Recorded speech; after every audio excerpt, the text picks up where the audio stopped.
What's good? What's happening with Austin here? Hey, shalom. My personal encounter with Jesus Christ 16-part series. This is part 9 of the 16.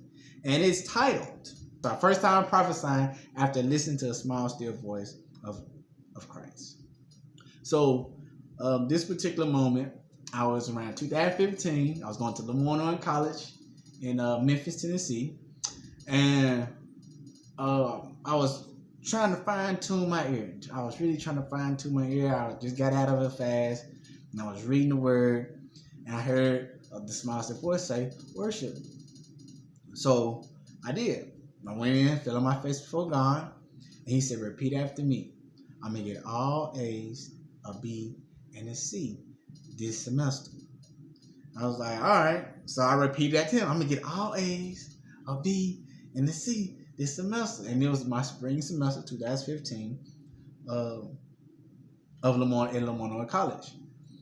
And I prophesied it. And then I was all right. He said, write it down. So I wrote it down. I was like, okay, cool. You know, I was geeked. But during this whole process, y'all, I didn't even understand the capacity of what that work would look like. Like, I prophesied it, but I was like, Lord, like, going through it, I was like, I'm not going to get the all A's. I'm not going to have that. I'm not going to have the B and the C. I'm not going to have that. And I was like, Lord, I don't know about this one. I don't know about it. Like, I was going through it, y'all. And I was racking my head, was studying and reading and all this other stuff. But it came to pass. At the end of the semester, I got my report card. I had all A's, a B, and a C. Easy.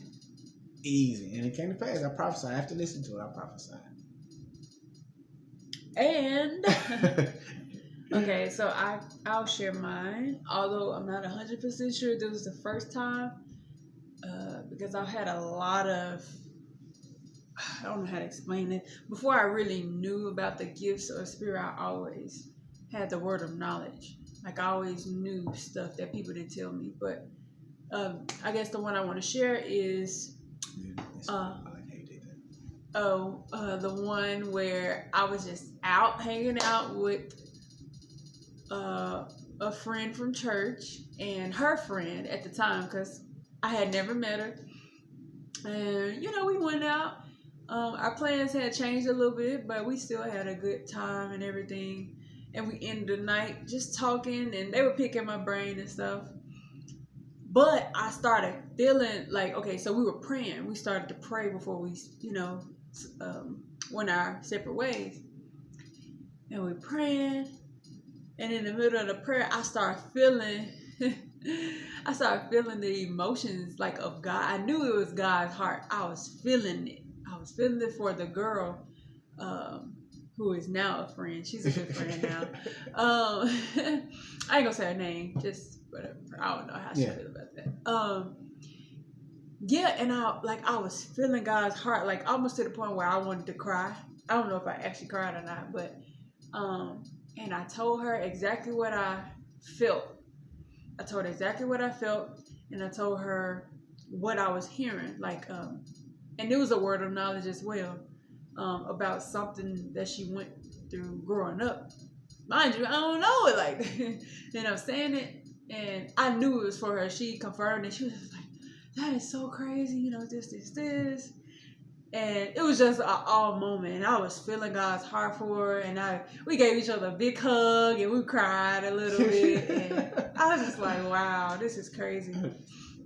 But, that's the first time that I prophesied. I spoke what I heard, although it wasn't the audible voice like the deep. It's like it's in your heart or mind, like something like that. It's like almost like when you go in the water. Yeah, that's what I always tell people. Like, when you do this, like, you can either do this and it like kind of drowns out the other sound. You hear like this, like you whisper, and do this. That's what it reminded me of. But that's very important for the prophesiers out there. I mean, sometimes you can do it off faith too. You just speak it, and then God will give you more. It just fall out. But that was my first time listening and then prophesying, because I was a baby, very, very premature baby. And then a lot of times it's like when I'm at work, because I do hair and I'm always ministering, it just come natural, and we're just talking, but it's like I have a joy, and I know it's the Holy Spirit. I have a joy, and I'll just be talking, and they be like, I needed that today, like this, and then they'll start telling me why this was like perfect time, and I'm just like, okay, Holy Spirit, all right. And then I've even had at least 2 times that I can remember where I felt. I know a lot of people say tingly feeling. It's tingly. I had never felt it before, I don't think, but I knew it was the Holy Spirit. Like I said something to the lady. I was telling her a business plan or something like that. I told her to, and I felt, it was like a confirmation to me. I felt like a tingly, joyful feeling that I felt inside. And I was like, I really believe that's for you. And she was like, I really believe that this is for me too. Like, she's like, wow, thank you. And I was like, oh, Holy Spirit, what you doing? I was like, oh, wow. But yeah, that's so we don't want to get on our soapbox too much, but we're gonna close this one out. This is part 9. Check out part 10. We're getting close to the finish line. Part 10 is the Holy Spirit warns me about a chick that was lying.